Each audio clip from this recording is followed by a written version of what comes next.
Josip Jurčič, Kozlovska sodba v Višnji gori, lepa povest iz stare zgodovine v moderniziranem jeziku.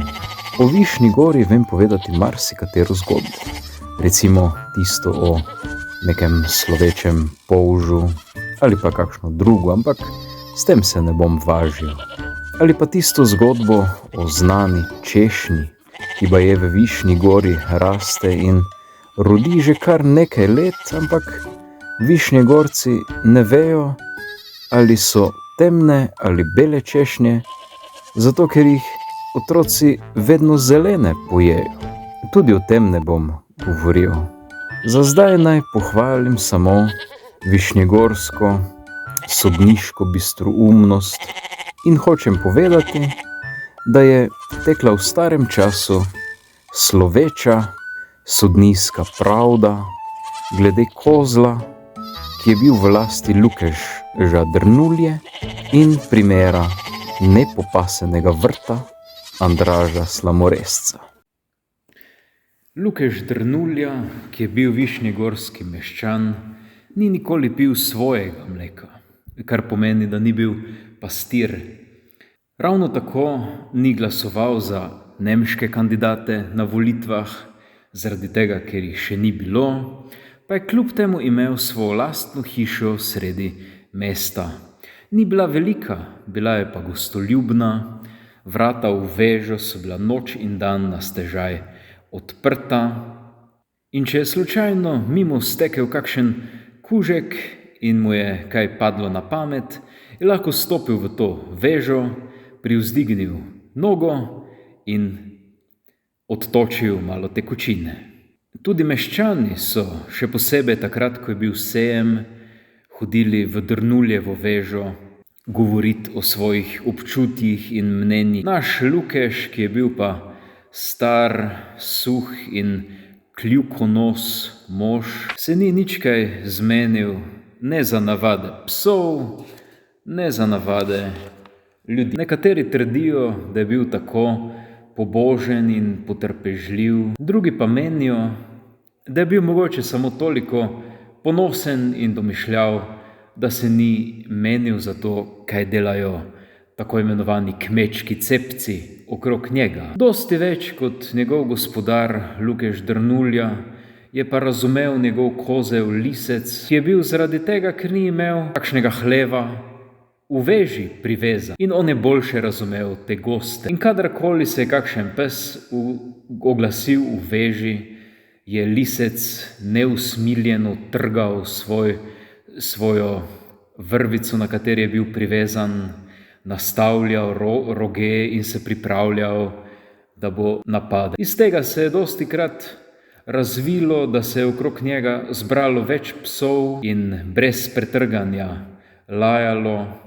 Potem so skupaj vreli višnjegorski otroci in ubogega Lisca obmetavali s kamnjem in z blatom. Zgodilo pa se je, da je ta nesrečni kozel nekega popoldneva, ko je njegov gospodar Drnulja ravnokar v gozdu zanj kradel zelenje, se iztrgal in na ves glas meketajoč po Višnji gori bežal pred psi, ki so ga priganjali, in pred otroci. Ko pa se je shladilo, so se Liščevi sovražniki naveličali ubogega bradača preganjati in Lisec se je lahko oddahnil ravno tam za kupom kamenja, za katerim se je nekoč rodil tisti slavni polž, višnjegorski polž, za katerega pravijo, da so ga Višnjegorci po božje časti. In tam se je usedel kozel Lisec, pomolil svoje roge po konci,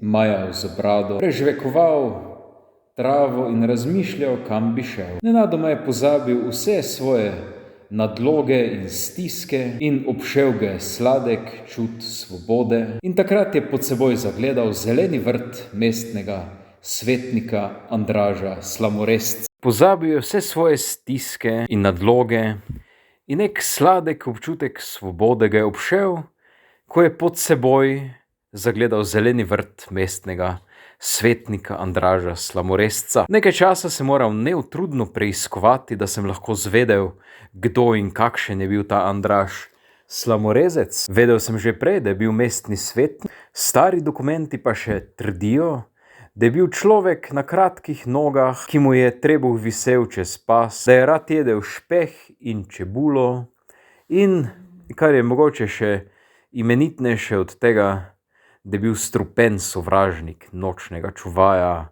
Liščevega gospodarja Lukeža Drnulje. Kako pa se je zgodilo, da ga je tako na smrt sovražil, pa bom povedal zdaj. Andraž Slamorezec je imel, kljub temu, da je bil star že 50 let, najlepšo mlado ženo, kar se jih je prej ali potem rodilo v Višnji gori. Res je sicer, da mlajši rod Višnje gorcev slovi zaradi moralnega in vzgojenega življenja, ampak izjeme so vse povsod. Bila je Kleopatra in Didona v Afriki, trojanska Helena in druge zgodovinske lepotice, ki nam pričajo, kaj lahko napravi lepa ženska, ki nam pričajo, kaj lahko lepa ženska zagode sebi in drugim, da se morda lahko še celo zgodi, da pobožnega moža prevara in tako naprej. In tako so tudi v Višnji gori ob tistem času nekateri mladi babjeki pogledovali za Slamorezelo. Lukež Drnulj je bil tako nesrečen, da je nekoč po noči, ko je hodil okrog in okliceval 10. uro po noči, naletel na nekega takega babjeka, kako se je ob Slamoreščevem zidu poskušal speti do okna. To ga je razjezilo in razbesnilo njegovo moralnost in o tej nezaslišani grdobiji je naslednje jutro govoril po vsem mestu. Andraž Slamorezec tega ni verjel in je trdil, da je Drnulja lažnivec, širokoustnežež, utepuh in slepar. Pri prvi seji mestnih veljakov je svetoval, naj mu vzamejo službo nočnega stražarstva. Ampak tudi Drnulje je imel prijatelje in Slamoreščev nasvet je na glasovanju padel. Od tistikrat naprej je Drnulja bil Andražu trn v peti in je gledal in opazoval vse dni, kako bi ga usmrtil. Ampak zdaj se pa vrnimo k kozlu listcu. Ta je, kakor smo povedali, poželjivo s kamenja ogledoval zeleni vrt mestnega svetnika. Kaj, če bi kozel prišel do glavnatega zelja, vabljive solate, lepe detelje in druge zelenjave, si je mislil naš lisec. In ni dolgo razmišljal, ampak je skozi brado pokimal, vzdignil se je in šel proti vrtu Andraža Slamorezca. Vrt je bil pa okrog in okrog ograjen z lesenim plotom, ki je bil približno meter visok. In kozel lisec je pregledoval, kako bi lahko prišel noter, ampak ni se dalo. Uspel se s prednjimi nogami na vrh plota in gledal s pregrešnim veseljem in veliko poželjivostjo na vrt in obenem premišljeval, kako bi se dal plot podreti, preskočiti ali karkoli že. Kaj pa se je zgodilo? Ravno v tem trenutku in stanju ga je zagledal gospod Andraž Slamorezec. On je ravno kar nekaj kislega mleka popil za popoldansko malico in je ravno razmišljal, Bog vedi kaj, ko je opazil Drnuljevega kozla ob plotu in njegovo hudobno namero. Besen je popadel, ne vem, ali vile ali grablje in zdirjal ven s trdnim namenom, da bo hudobnega Drnuljevega kozla potolkel do sigurne smrti. Lisec, ta nedolžni kozel, ki ni bil vajen nič hudega od starejših ljudi, je prijazno meketal in mislil, tale mi bo pa odprl plot in jaz bom šel na vrt. Slamorezec, ko je prišel bližje, je zamahnil in ob tisti uri bi bil ubogega lisca potolkel do smrti, če ne bi bil v hipu sam Lukeš Drnulja na tistem mestu, ki je med tem listca se strahom in skrbjo iskal in je nenadoma priskočil, zgrabil slamorezca za roko in govoril: "Ustavite se, nehajte, prenehajte, ne delajte hudobije, o slamorezec. Moj nedolžni kozel nič hudega ne misli, nikar ga ne ubijajte." Ampak slamorezec bi v tistem trenutku tudi Drnuljo pretepel, če bi bil močnejši. Tako pa mu je samo bridko zagrozil in dejal: "Molči, Drnulja, in tvoj kozel hudobni, jaz te bom tožil z veliko tožbo pri mestni sodni. Nobena krivica se vam ni zgodila. Napravite, kar hočete," je rekel Drnulja, prijel kozla listca za brado in ga 3krat pritegnil zgorja. Hudobija je v Svetem pismu prepovedana kot hudobno dejanje. Zapomnita si to ti in tvoj kozel, je rekel slamorezec. In tako se je ta stvar končala. In čez 6 dni in 6 noči so sedeli mestni svetniki, starešine in višnjegorski župan za mizo. Pred seboj so imeli tožbo, in sicer se je obetala velika kozlovska pravda. Tožnik je bil Andraž Slamorezec, toženec je bil pa prisoten, in sicer najprej Lukežev kozel lisec svojo brado in potem še njegov gospodar in zagovornik, sam Lukež Drnulja. Zbrala pa se tudi cela množica višnjanov, raznih modrih možakov in pametnih ženic, ki so prišli poslušati, kako bo stekla ta slavna kozlovska pravda. In prvi je v sodnem zboru višnjegorskih modrecev, starešin in sodnikov stal Pavle Zaropotaj, prvi sodnik in župan tega starega mesta. In svetlo je sodnik Zaropotaj po izbrani množici pogledal, 3krat z usti zacmokal, glas povzdignil, menda ravno tako: "Kaj smo se danes zbrali? To vprašam vas, stare višnjanje, obramba in podpora našega slavnega mesta, in tudi vas, ki usta odpirate in ušesa nastavljate tako spoštljivo, da bi slišali, kaj je pravica, ki jo je Bog med ljudi poslal. Ali se nismo zbrali zaradi Drnuljevega kozla lisca in zaradi Slamoreščevega vrta? Ta hudobna kozlovska zver je namreč zapeljana s svojo poželjivostjo, pregrešno lahkoto in požrešnostjo in potem še z lenobo in nemarnostjo svojega gospoda Lukeža Drnulje namenjena, da bi vse zelje, vso peso, korenje, česen in čebulo na vrtu Andraža Slamorezca posmukala, pojedla, potrla, požrla. Kaj ne, višnjegorci, da smo mi že od nekdaj bogaboječi in pravični? In višnjegorsko ljudstvo je odgovorilo: smo. Če smo bogaboječi, poslušajmo, kaj Bog pravi. 9. in 10. zapoved pravita, da ne smemo ničesar poželeti, kar ni naše, ampak našega soseda. On prepoveduje vse hudobne misli. Če jaz nameravam komu pojesti zelje ali pa buče, je pri Bogu to toliko, kakor da bi jih res pojedel. Drnuljev kozel je pa poželel svojega soseda hrano, on je pregrešno čez plot gledal, obsodimo ga na smrt. In vse ljudstvo je zagrmelo: obesimo ga. Lukež Drnulja pa, je govoril višji sodnik dalje, ni tega čisto nič kriv. Njega ni bilo doma in kar je še več, on je dober nočni čuvaj. Dajmo mu samo 5 krepkih udarcev po podplatih, pa nič več. 5krat po podplatih, so kričali višnjegorci. Ko se je vihar polegel, se je višji sodnik Zaropotaj usedel, na kar je vstal sivobradi starešina žužnjal in tako govori: "Ko sem še jaz v sami srajci in brez hlač okoli tekal, v tistem času je bilo drugače v Višnji Gori. Kaj sem hotel reči? Takrat še nismo imeli studenca pokritega z deskami in sonce je sijalo bolj toplo kot zdaj. Takrat smo imeli hitrejše noge, boljše oči in vsa naša telesa so bila boljša kot zdaj.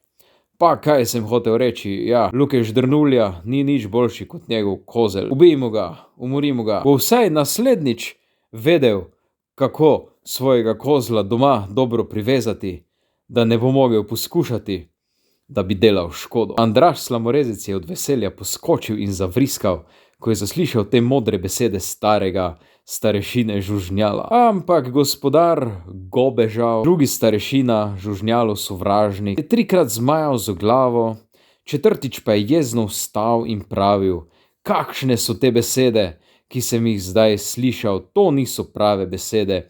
Bodimo, Višnjegorci moji, pošteni z ljudmi, da bo z nami Bog pošten, izkažimo mu milost in pravico, da nam bo Bog milost izkazal in pravico. Ne jezimo se, da se tudi on ne bo jezil. Vse veste, da imamo našega polža, višnjegorskega polža, v veliki časti, kar je lepo in prav. Od njega, od našega polža se učimo morale in etike. On je skromen, ponižen. Takšno hiško ima, da jo s seboj nosi, roge ima, pa ne bode, noge ima, pa ne dirka okrog hitro, ampak lepo in počasi leze, kakor je prav. Skratka, nikomur noče nič žalega. Še mi bodimo taki. Glejte, višnjani moji, če bi kdo izmed nas, ampak Bog sveti nas obvaruj, hotel našega polža dražiti, rezati in cukati, kaj bi pač storil? V svojo hišo bi se tiho nazaj pomaknil in bi sam pri sebi rekel: Bog jim grehe odpusti, saj ne vedo, kaj delajo. Posnemajmo svojega starega polža, da se nam bo dobro godilo in nam bo dobro na tem svetu. Odpustimo Lukežu Drnulji ne le smrt, temveč tudi tistih 5 palic po podplatih.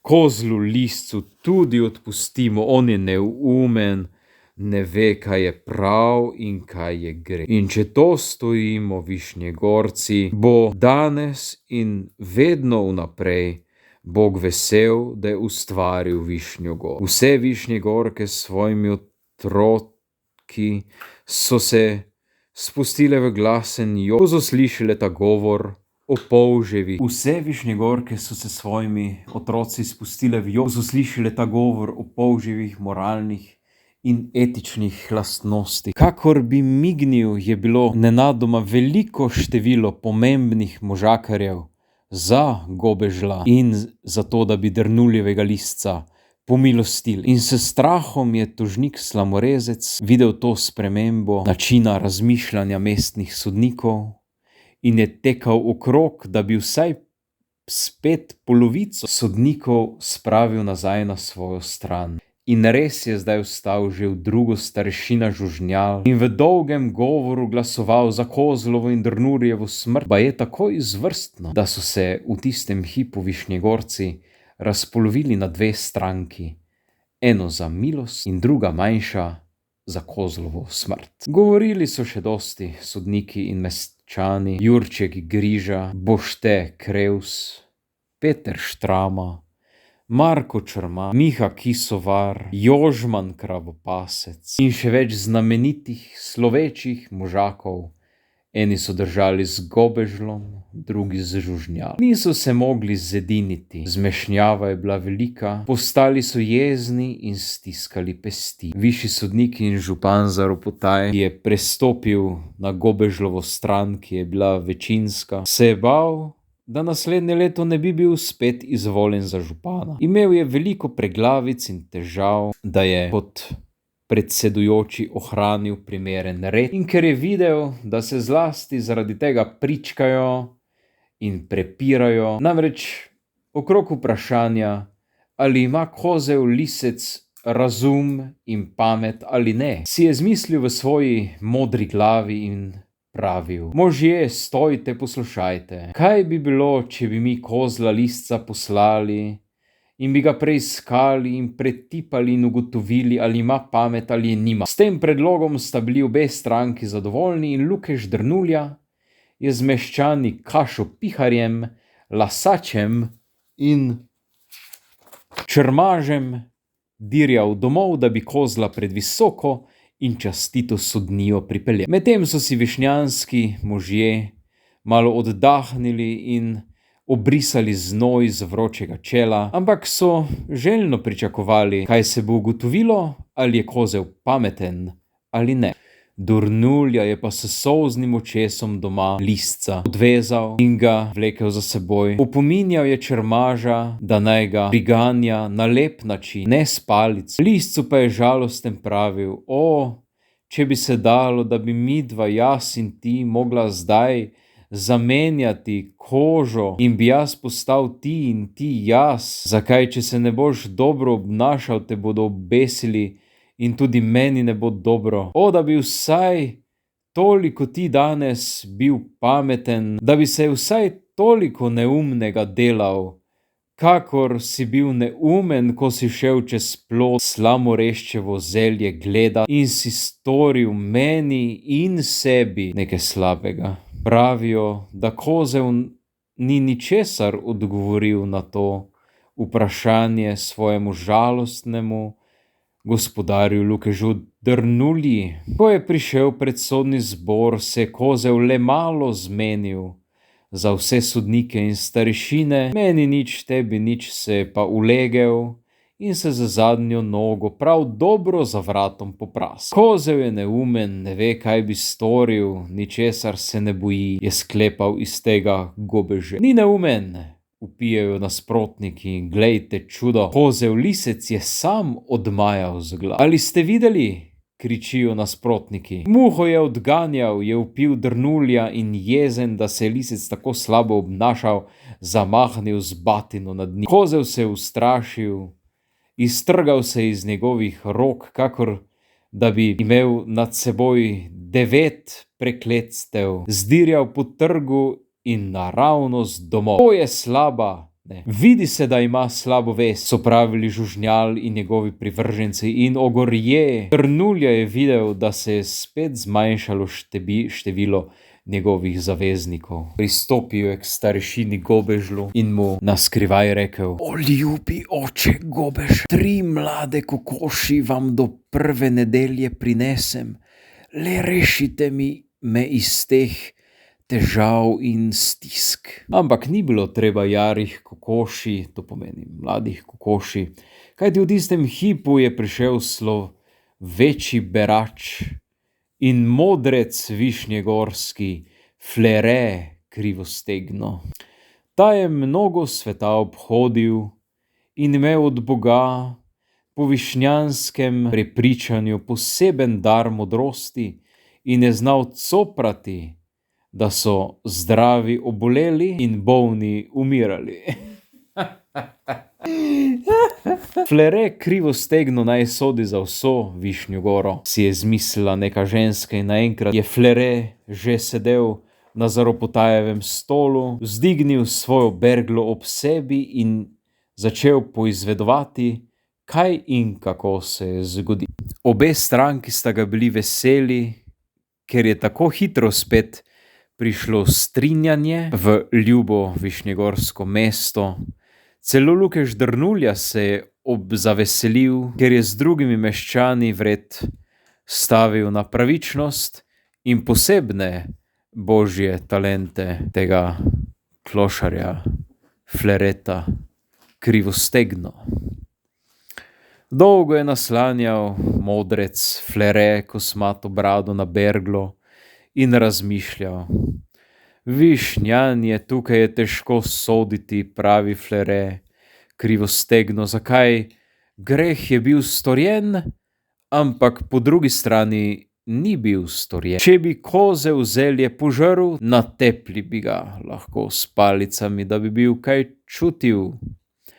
In nadraž slamorezec ne bi imel več zelja. Zdaj pa kozel ni zelja pojedel in slamorezec nima škode. Ampak greh požrešnosti je vseeno zagrešil kozel, zato je kazni vreden.